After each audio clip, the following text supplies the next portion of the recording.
BJP এবং তাদের যে আদর্শিক সংগঠন উগ্র হিন্দুত্ববাদী সংগঠন আরএসএস, তার হর্ষবর্ধন সিংলা এখানকার অ্যাম্বাসেডর ছিলেন, তার নামে একটা সড়ক করেছেন।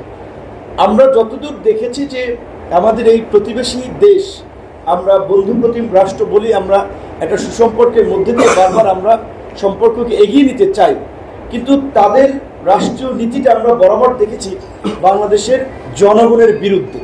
আপনারা পরিষ্কার দেখছেন গত 16 বছরে এই যে বিনা ভোটের নির্বাচনে যে আওয়ামী লীগ ক্ষমতায় ছিল এবং 2008-এর নির্বাচনেও যে ব্লুপ্রিন্ট হয়েছে 111-এর মাধ্যমে, 2018-তে যে আগের রাতে নির্বাচন হয়েছে, 24-এর যে আমি দামি নির্বাচন হয়েছে, প্রত্যেকটি নির্বাচনকে আন্তর্জাতিক পর্যায়ে এন্ডোর্স করেছে আমাদের এই প্রতিবেশী বন্ধু রাষ্ট্র। এবং বাংলাদেশের গণতন্ত্রকে ধ্বংস করার জন্য, বাংলাদেশের প্রতিষ্ঠানগুলোকে ধ্বংস করার জন্য তাদের ভূমিকা অনস্বীকার্য ছিল। সো এই জায়গা থেকে তো আমরা বলতে পারি না যে তাদের আচরণটা বন্ধুত্ব সুলভ ছিল, তবে আমাদের দিক থেকে বারবার পজিটিভ অ্যাপ্রোচ ছিল। এবং আমি আপনাদেরকে এটুকু আমার অভিজ্ঞতা শেয়ার করতে পারি, আমার সাথে একটা ইনফর্মাল মিটিংয়ে আমি তাদেরকে বলেছিলাম, মানে তোমরা একটা পরিষ্কার লাইন কি বলতে পারো, can you give an statement?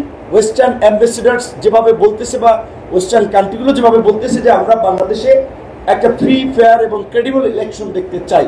24-এর ইলেকশনের আগে আমি একজন কূটনীতিককে বলেছিলাম, পরে বলছি যে আমরা তো বাংলাদেশের অভ্যন্তরীণ ইস্যুতে মাথা ঘামাই না, অথচ বাংলাদেশের এই যে গত 16 বছরের ফ্যাসিবাদ, এমনকি বাংলাদেশের কোনো রাজনৈতিক দলকে নির্মূল করার জন্য তাদের রাষ্ট্রীয় পলিসি আছে। বিশেষ করে আপনারা দেখেছেন যে ভারতের যে ক্ষমতাসীন দল বিজেপি এবং তাদের যে আদর্শিক সংগঠন উগ্র হিন্দুত্ববাদী সংগঠন আরএসএস, তাদের পলিসি হচ্ছে সবসময় বাংলাদেশকে ইসলামপন্থীদেরকে নির্মূল করা, পরিষ্কারভাবে এটা।